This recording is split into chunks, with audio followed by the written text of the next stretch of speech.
স্টুডিওটা খাইলেন কে? চামচ ছিল না, চামচ দিছেন, চামচ খাওয়া শুরু করছে। স্টুডিও করতে নাইলো। এটা কিসের চামচ? চোখে কি ঠাড়া পড়ছে? দেখেন না লেখা আছে আরে রূপসী স্টুডিও।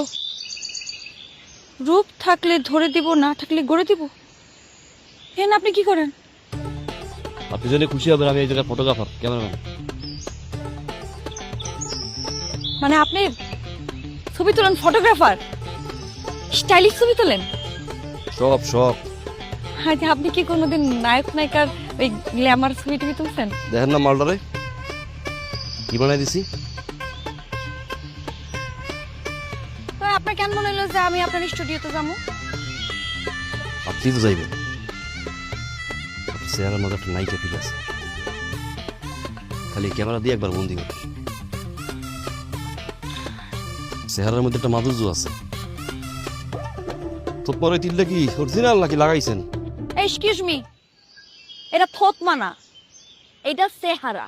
আর এই যে যেটা দেখতেছেন এটা তো হচ্ছে অরিজিনাল তিল। মাই গড, কাশি তো না। রঙের চেয়ে রং বেশি। শুনেন, এখানে তো আপনার স্টুডিও ঠিকানা মিকানা সব দেওয়া আছে, তাই না? আপনি কি নতুন এই এলাকায়? হ্যাঁ, মামি বাড়িতে আইছি, থাকবো এখানে। আইয়েন, সাজগোজ দিয়ে আইয়েন। কেমন কি দেখে মনে হইতেছে সাজগো ছাড়া আছি? সবসময় সাইজেই থাকি, বুঝছেন? এমনি নাসার বুড়ি আর দিছি ডোলের বাড়ি, বোঝা শেষ।